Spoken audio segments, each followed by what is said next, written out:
Economists and businesses have warned for months that President Trump's steep tariffs would lead to higher prices.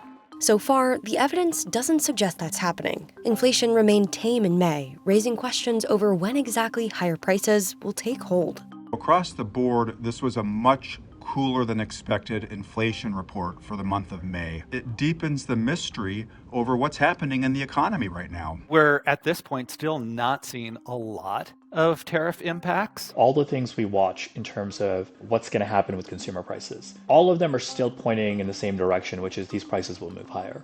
Here's why economists think Trump's tariffs have had a muted effect on inflation so far, and what to expect in the months ahead. In May, consumer prices rose 2.4% year over year.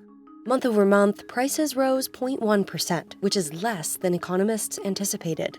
It doesn't mean that we aren't going to see the increases in prices, but it does suggest that there's something else going on here in the economy right now. What are the possible reasons that we're not seeing this? One is just that demand isn't strong enough in the economy right now for businesses to be able to push along these increases in prices from tariffs. And then the other theory is we just have to give it more time. Businesses ordered a lot of inventories in anticipation of tariff increases, so it's possible that all of that front running has allowed them to wait on raising prices to consumers.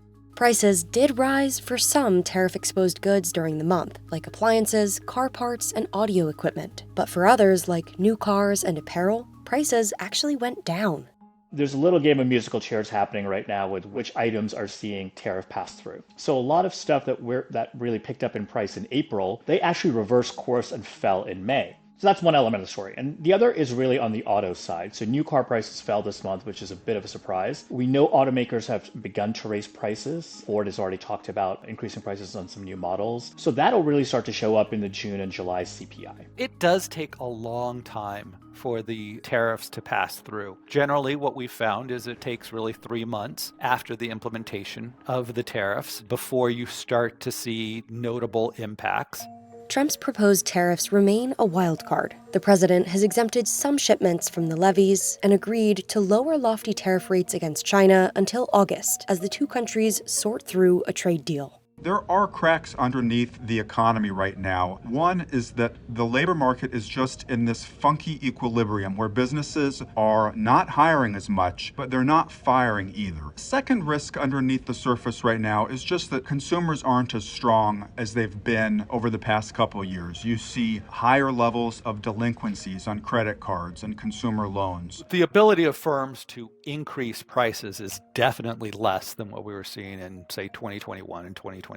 The large amount of excess saving that households had built up during the pandemic is mostly spent out at this point. That said, these price increases are so broad that you would expect some impact, but we wouldn't expect inflation to get up to anywhere near the levels that we saw during the pandemic. I don't know that companies typically tend to continue to really absorb it in margin for long periods of time. You could see, for example, second quarter, maybe they are taking some of this price increase, what they're paying for imports in the margin. But that's just not going to last. Even Walmart has said that, hey, in late May and early June, we're going to start to raise prices. But I think it's pretty safe to say that if Walmart has to raise prices, other retailers will probably follow suit.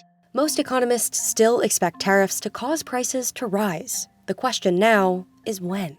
I expect core CPI to move up from 2.8 to probably around 3.7% by the end of this year. If the China 30% tariffs become the baseline, if that's what we're going to see for the rest of this year, then I think we probably are going to stick closer to sort of about a 3% type number. So we're looking for headline CPI inflation, which covers including the food and energy components, moving up to about 3.5%.